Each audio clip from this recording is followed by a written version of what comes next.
जब से महाराष्ट्र में महायुति सरकार का दोबारा गठन हुआ है, तब से ही गठबंधन में लगातार विवाद होते रहे हैं। कभी कुर्सी को लेकर, तो कभी विवादित मंत्रियों को लेकर, तो कभी निधि बंटवारे को लेकर।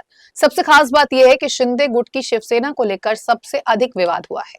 डिप्टी सीएम एकनाथ शिंदे की नाराजगी की लगातार अटकलें चलती रही हैं। वहीं अब संरक्षक मंत्री को लेकर महायुति में बवाल मचा हुआ है।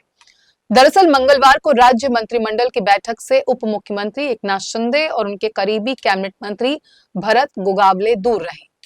इससे राज्य की सियासत में अटकलों का बाजार गर्मा गया। दरअसल रायगढ़ और नासिक जिले के पालक मंत्री पद को लेकर महायुति में विवाद गहरा गया है।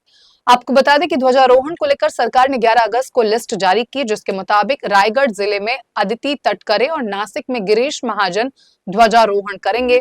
तटकरे अजित पवार की पार्टी एनसीपी से हैं, जबकि महाजन बीजेपी से हैं।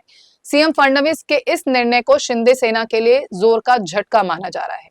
दरअसल ये कयास लगाए जा रहे हैं कि रायगढ़ से अदिति तटकरे को संरक्षक मंत्री बनाया जा सकता है, लेकिन शिवसेना चाहती है कि उनके नेता भरत गोगावले को रायगढ़ का प्रभारी मंत्री बनाया जाए, क्योंकि इस जिले में उनकी पार्टी का अच्छा प्रभाव है। हालांकि शुरुआत में एनसीपी की अदिति तटकरे का नाम इस पद के लिए सामने आया था, जिसका शिवसेना ने कड़ा विरोध किया। इसके बाद अदिति का नाम वापस ले लिया गया, लेकिन अभी तक कोई नया नाम तय नहीं हो पाया है। वहीं महाराष्ट्र की सियासत के गलियारे में चर्चा है कि महायुति सरकार में अब एकनाथ शिंदे खुद अपने मंत्रियों को नजरअंदाज किए जाने से नाराज हैं। शिंदे को यह महसूस हो रहा है कि देवेंद्र फडणवीस के नेतृत्व वाली सरकार में उनकी पार्टी को कम महत्व दिया जा रहा है, जबकि अजित पवार की एनसीपी को अधिक तवज्जो मिल रही है। हालांकि उनके पास फिलहाल विकल्पों की कमी है, लेकिन अंदरूनी तौर पर उनकी नाराजगी बरकरार है। वहीं इस पूरे विवाद को लेकर नेताओं के बयान भी सामने आए हैं। महाराष्ट्र के डिप्टी सीएम अजित पवार ने सफाई देते हुए कहा कि ध्वजारोहण करने का मतलब पालक मंत्री बनाया जाना नहीं है। मीटिंग में नहीं शामिल होने को लेकर शिवसेना के भरत गोगावले ने भी सफाई दी है।